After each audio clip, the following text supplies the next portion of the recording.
Hello dear friends, happy holidays and welcome back to another edition of Today in Marvel Rivals. For those interested where I've just been relaxing a little bit. Of course it's family time because this is the holidays and I'm very much looking forward to getting some content on Marvel Rivals put out and especially next week, which hopefully we'll be hearing more information about what's happening with the future of the game going into Season 1. Some really interesting revelations over the last week as to how the Luxury Battle Pass works, especially learning that it does not expire, and once you purchase a Luxury Battle Pass you can continue to redeem its rewards in subsequent seasons at the upper right hand corner of any Battle Pass interface. The Nexus button stands as a portal to the reality link point where Galactus stands sentinel over every Luxury Battle Pass you have acquired. But of course the main thing from this is, please note that it is not possible to purchase Luxury Battle Passes from the previous seasons. Once a season draws to a close, the acquisition of its Luxury Battle Pass becomes an unattainable relic, even inaccessible via the reality link point. Also, when it comes to Lattice, you're able to get the already spent Lattice to produce additional Chrono tokens that have a surplus by season's close. Fear not, for we have devised a plan to protect unused Chrono tokens purchased with Lattice from one season to the next. If you spent Lattice on Chrono tokens in the current season and there are still some left over after the automatic redemption, a portion of them may be kept for next season. So here's an example. If you spend a total of 1000 Lattice to secure 1000 Chrono tokens in the current season, then the season ends and the automatic item redemption is completed. If 500 tokens remain, then 500 Chrono tokens will be retained for the next season. If 1500 Chrono tokens remain, then 1000 purchased Chrono tokens will be retained for the next season. This is great news, especially if you're investing a very premium resource that is Lattice into get your stuff for the Chrono tokens and of course the Luxury Battle Pass and other things that come with that. So the amazing resources for the game keep coming in, and Rival Skins is definitely one of them. I'll put a link in the description if you do want to check it out and especially want to see information and as well keep a catalogue of what skins have been added into Marvel Rivals, whether or not it's now or into the future. So at least you've got a better place to go that's a decent resource that can just pinpoint all the legendary, the rare, the easy to obtain skins, which you can see on screen right now. It has Battle Pass information, which is also very helpful in a fantastic way that is very mobile friendly if you are looking to just have this as a slight companion, and also bookmark it because it's a great site. Now confirmed today, but probably you already knew because everything nowadays Marvel Rivals is leaked, so you can't have any kind of excitement or fun. But there is going to be a collaboration. This is referred to as a new collaboration with Marvel Snap, Marvel Quest and Marvel Future Fight. Now without going into too much detail about leaks, because there's tons of them and I think I might get in trouble because, I don't know, content creator program things, Marvel Rivals don't like it, so we're not allowed to talk about it if we're in the content creator program.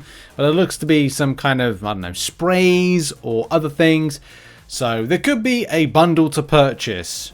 Quite possibly. It's Marvel Rivals after all. So with my general experience not being too good with the game, mainly from like a FPS perspective, seeing this at least gives me a bit of like interest as to how the movement is. You can definitely see from what you see that there is a better movement, there's better damage, there's a quicker pace. Let's go a quicker pace to move, smash, damage in general. That makes you go, okay, well, this is going to be more enjoyable for those that run about anything up to 160 frames per second. You are getting a better experience overall with the game when it comes to movement, or you're looking like your shot's actually going to land.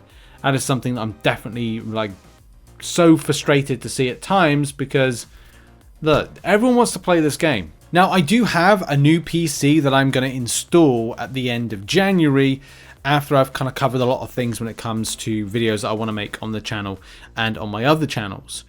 So I'm going to get a better experience with the game. I'm also going to be improving things when it comes to how I'm able to get my frames per second off, and that hopefully will see a better performance from a new rig versus say how other people are experiencing the game from a better graphics card, better overall performing PC. But I want to just say this take here probably sums up everything.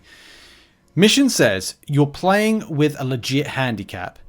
Now, better hardware won't magically make you a better player. That's 100% true. But it makes it a lot easier to get stronger when you're not playing in molasses. Very interesting, isn't it, as to how frames per second has such an impact.